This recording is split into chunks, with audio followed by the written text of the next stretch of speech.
Hello and welcome. I'm Carol DeChaine, your intuitive transformational life coach and energy lightworker. Today is part 5 of my 5-part decluttering series, and doing it because when you release these things from your house and out of your space, everything lightens up. Your being, your feelings, your life can lighten and you can make so much more space for new things to come in. Not just stuff, but new people, new opportunities, and you will feel different when you allow yourself to do it. Part 5 is all about putting stuff away. How do you put stuff back in your drawers or back in your closets?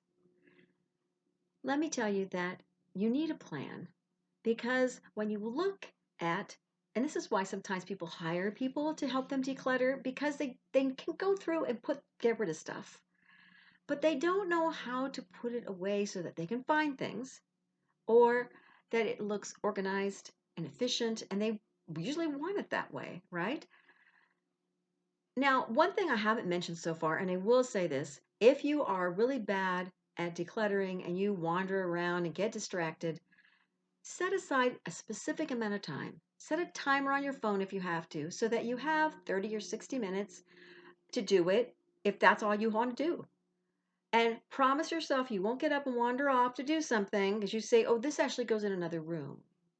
Oh, now you're in the other room. No, I need to put this over here. And before you know it, you've lost your time and you're no longer doing it. So make sure you stay in one room, right with the stuff you're doing for however long you set your timer for if you need to do that. I, on the other hand, am great at focusing on things, so I have no trouble doing that. Sometimes it's 12 hours later, and I need to force myself to stop doing what I'm doing. Therefore, do what's best for you. Only you know how you do with this sort of thing. Now, to put things away, you want to make sure that you've thought of this in advance. When you look at your closet, make sure you know that maybe you just have one rung and you want to buy things to put inside of it. So take everything out, do whatever you need to do for your closet. If you need to put something together and shove it in, if it's drawers or something you put together from IKEA, because most of IKEA stuff, you have to put together. If it's from an organizational store, maybe you have baskets you want to put in there so that you can put like underwear in the baskets or socks or whatever it is on a shelf instead of the shelf where everything falls out. If you want to buy a hook to put belts on or put ties on. So whatever you're doing in the drawers, maybe you have little plastic containers if you're good at folding your socks. I'm not good at folding my socks, so I pair them, but I don't fold them that way. But if you want that so they're all in a row, you can buy the little plastic containers. You can buy separators for drawers. So be ready with those things when you separate things out. Measure your drawers and go buy some stuff. You may not have to buy things if you already have stuff that you can repurpose. So be aware when you're putting things away. Maybe you have baskets or boxes that look halfway decent that can go under your bed. Maybe you have bins already that are empty that you've never bothered. Maybe you bought them before, or you emptied out other things at some point and you never did use those bins again. Or you can buy bins. You can buy them at different sizes. And if they're going under your bed, measure your bed before you buy them so you know what size you need. Whatever you're doing, buy at least enough for the area you want to do. Okay? And then when you're putting things away, make sure that you know where you put things. So put like with like, all the belts together, all the underwear together in the drawer. If you have room for more than one thing, maybe buy a drawer divider, put all the underwear on one side, all the socks on the other. You put ladies, but bras are flat usually, so ladies might want to use one that's all that and lingerie so that you can find everything. But whatever you do it that makes the most sense for you. Don't listen to anybody else. If you have a drawer that you know you always go to for if you're in your kitchen, you're going for your knives and your cutlery, and it's right next to where you cook and you want regular knives there, then put it there. It needs to make sense to you. If you have all the sharp knives in another one, it's on the other side of the stove and you use them all the time, maybe with your cutting boards, put them where it makes the most sense.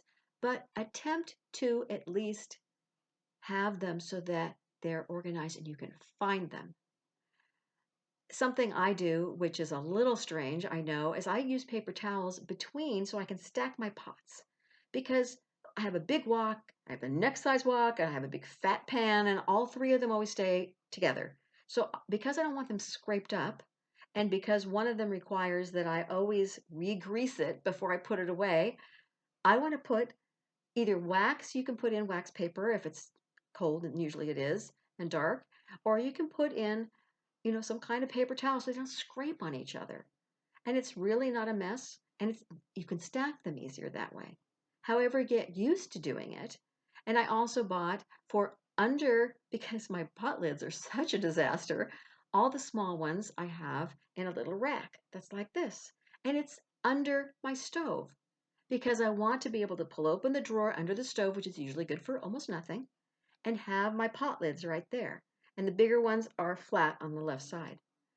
So, whatever makes sense to you, have something, buy something, or know you want to, and then make a list, measure the space, and then go high and long, and then go buy it.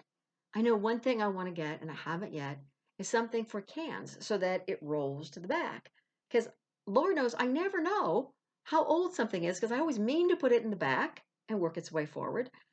But they never quite get that way. So sometimes I'll empty out my pantry and I'll have 20 of one thing and they're all over the place with expiration dates. And I'm using the ones in the front or I'm trying to reach the back and I never know what I'm getting. So that is a really good idea if you have a pantry that's big enough or you buy the same kind of stuff. You have like 20 of one kind of thing, some kind of soup with me. Okay, it's artichokes and water from Trader Joe's. I seem to have a ton of those. So whatever it is, if you buy the same thing, that's a good idea. Go ahead and just think about what makes the most sense to you when you're putting things away. You can look up things online to get ideas, but really, it's what is in the most common sense that you will go to. If you want a drawer for your wax paper and your foil and everything, that's really, if you have a lot of drawers, it's a really great thing. It's the perfect size in your kitchen. So, whatever it is, make sure it makes sense to you.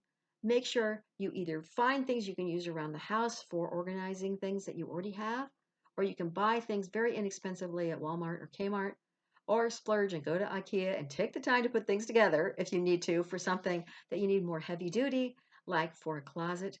Whatever it is you need, make sure that you find that time so that you can enjoy what you have left and you can find it rather than having it all piled back in there again the way you had it in the first place, just a little less, hopefully.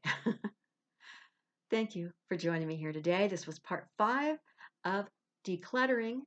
By all means, there's 4 other steps. I hope that you'll go back and check those out if you haven't heard them yet. And by all means, subscribe to my YouTube channel. Usually I have things that are something you can hold on to. I have I am affirmations, I have guided visualizations and meditations, but sometimes I do these things that are a little more reality based that also help you shift your life and find that joy, which is what I want to do for all my clients. If you'd like to know more about me, you can find all sorts of information on my website at www.connect2joy.com. That's connect2joy.com. You'll find information there on transformational life coaching and Marconic's multidimensional energy for your being, as well as energy space clearing, which is amazing. And it goes totally hand in hand with decluttering to help raise that feeling of the space at your home to bring more peace. And especially if you're fighting amongst each other at home, it really is helpful to bring that more harmonizing feeling there. You'll also find my Living Your Limitless Life radio show information there, and you can click right through to it if you like by checking out there on the website. Until next time, again, my name is Carol DeChaine. Good luck with your decluttering. I hope you enjoy it and you find joy in the kind of space that you have when you're complete with it.